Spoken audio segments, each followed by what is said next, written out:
It's Halloween time. It's Halloween time. There's no good Halloween songs. Monster Mash doesn't count. You know what's really scary? How much billionaires make and how much they don't pay in taxes. Just start the video. Hi, I'm Jake, and welcome back to Get This Game, where we are all about the board gaming goodness. And happy Halloween. It is October. It is spoopy season, as I like to call it. If this is your favorite time of year, congratulations, you're in the thick of it.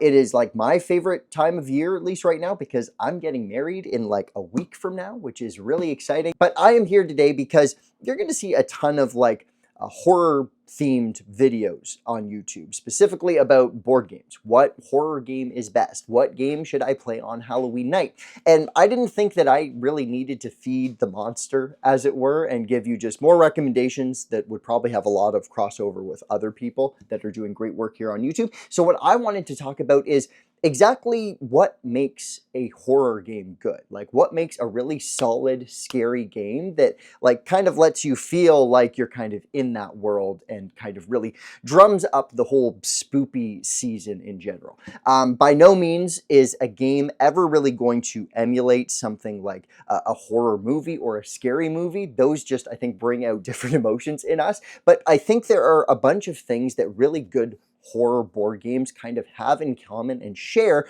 that really lend themselves to the genre and just like make for a really good positive game. So these are going to be 5 things that make a really good horror game. As always, follow me and consider subscribing if you like content like this and some of my other videos. You can certainly go check out. Hit the bell and the notifications to see when I post. I'm trying to do it once a week at least.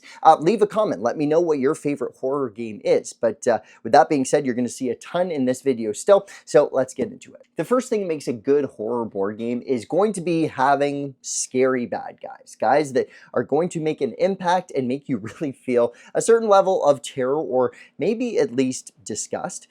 So many games out there offer this up. I first, right out of the gate, turned to games like Final Girl.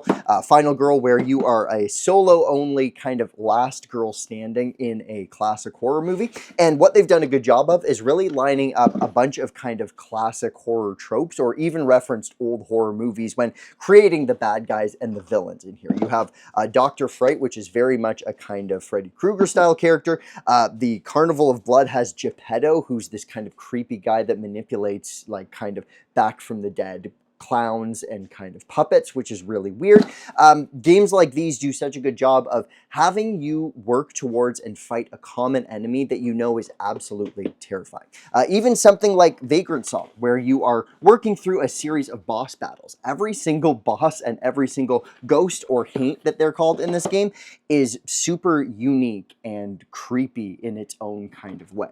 I think what games like this do a great job of is also kind of lining up the bad guy's powers or special abilities really thematically as well. Going back to the Final Girl example, Dr. Fright can basically put you in and out of a dream state, and you can't actually attack him while he is in the, you're in the awake state rather. You have to actually fall asleep, enter into the dream world, and that's when you can actually attack him.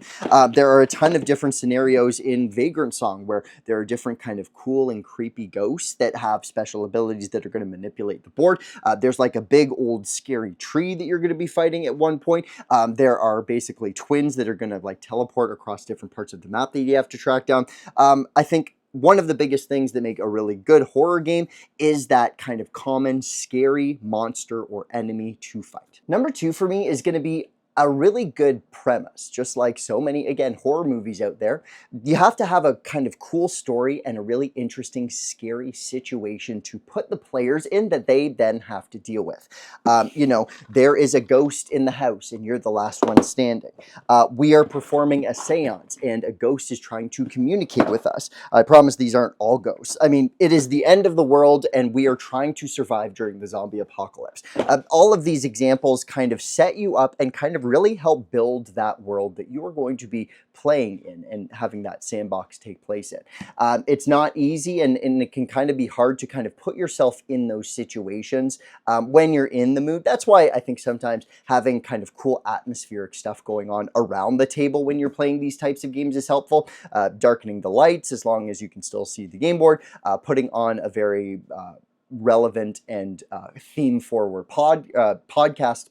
Oh my gosh, putting together a really theme forward and kind of scary playlist of music that you can have in the background. All of these things can kind of lend to the mood, but ultimately I think you have to have a really cool, interesting premise that is going to get everyone kind of to back the situation and dive into to be able to make it a good horror game for Halloween. Number 3 is going to be honestly just a straight up sense of danger. And I think this lends itself to the fact that so many good horror games, some of the best ones out there, are completely cooperative. It really is you working together to beat the game. And I think there's something to be said about being a little bit scared of, if you're playing a competitive game, being with your opponent and you know how good they can be, versus you being kind of like regular everyday humans trying to go up against a really big baddie that has been specifically designed to take you down. Games like Nemesis, where you never know what the next enemy is going to be coming out of the bag as you are working through a spaceship that is being tracked down and hunted by aliens. I'll bring up Dead of Winter once again. The absolute hordes and waves of zombies that you have to deal with are really scary, but what's equally scary is having things happen like you run out of food or medicine, or you just aren't able to provide the basic necessities that you have to keep your colony alive.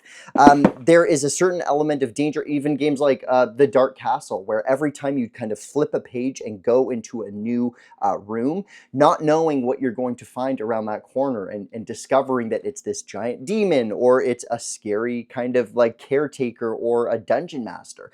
All of these things kind of feed into what really makes, I think, a good cooperative game for me, not just a good horror game, and that is actually having a challenge that you have to overcome and face.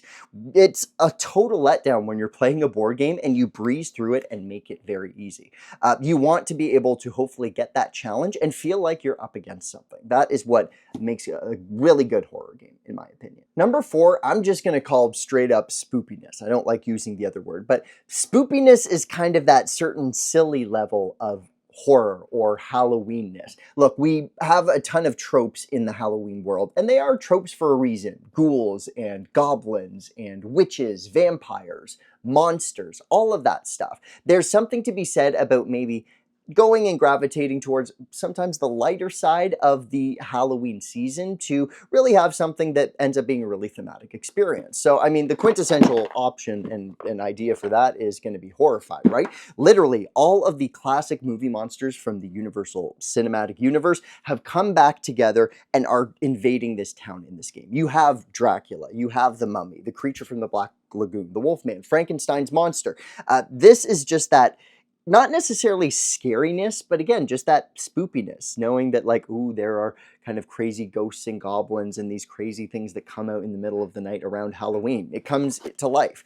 Some other games, if you like, again, some of the classic sort of movie monsters or tropes for that Halloween season. I've talked about Dead of Winter already. We've talked about a bunch of ghost games like Mysterium, which is, again, cooperative and the ghost is actually on your side, but even something more recent like Evenfall. If you, especially maybe some of the women out there, like the idea of being like a coven of witches who like get to cast rituals and be out in the woods and kind of create these cool moments and these stackable, really powerful abilities as you look to take control over other witches. I mean, it's a really good option. And again, is it necessarily like really scary and disturbing? No, probably not. But at the same time, it just feeds into just the general sense of the holiday. I mean, look at the cover, like Evenfall just is straight out of autumn, right? So that spoopiness, just the idea of having some of those classic Halloween tropes come into play, I really appreciate those types of things during the Halloween season. And number 5 is not easy for any common board game to do, but if you can give me a feeling of distress and just uneasiness, then I think you've done your job as a Halloween or horror game. Now, I will say I haven't necessarily ranked all of the games that we've talked about and shown off today, but I do have my favorite Halloween game that I will never say no to, that has the full horror atmosphere and kind of conveys that sense of dread that I'm talking about, and that is Mansions of Madness. For those who don't know, Mansions of Madness is basically a cooperative exploration game where you never necessarily know as you start each scenario what your goal is. You are literally left with a kind of few rooms as you enter into a house or a town or a space. You're given a few prompts to say, oh, well, there's something on the table you can check out here. There's a door to your right, another one a little bit further down the hall. Begin exploring. And it is your job to now go through exploring different items, looking up into different rooms, uncovering exactly what the mystery is you're trying to solve, all along the way having to deal with the Lovecraftian universe of Cthulhu, cults, and just horror and mythos.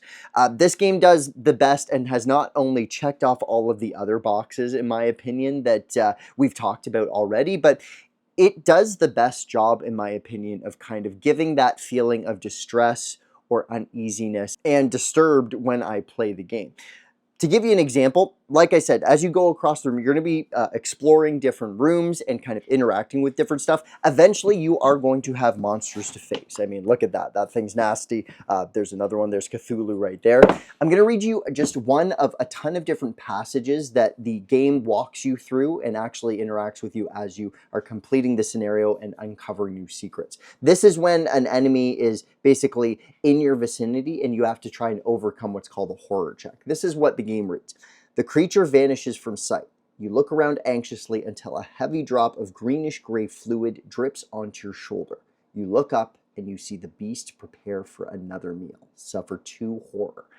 I mean, come on. Like, that just offers so much solid imagery, and that feeling of unease just comes right through. And that is just one of a ton of different passages and scenarios that you're going to be set up with as you play through Mansions of Madness. So if a board game can come anywhere close to that and close to just that level of solid writing and imagery, like I said, then I think you have a winner of a horror Halloween game on your hands. And for me, I think Mansions of Madness, if I were to recommend at the top any of these games that we've talked about, not that I shouldn't say you shouldn't play them all, I think that would be the one that I'd recommend. So I hope that list made sense to you. Like I said, all of those games are a ton of fun and would definitely be on my recommended list to play. I just think that it's a great time of year to not only bring out some of these games, but also have some of these fun experiences with your friends around the table. So by all means, get yourself out there, find some of these games, get them to the table, hopefully with the lights off, with some candles lit and some creepy music in the background. As always, please do consider subscribing. Leave me a comment about your favorite horror game to play during this time, as well as follow me on my other socials, TikTok at GetThisBoardGame and Instagram at GetThisBoardGame. That'll be it for me. And as always, thanks for playing with me.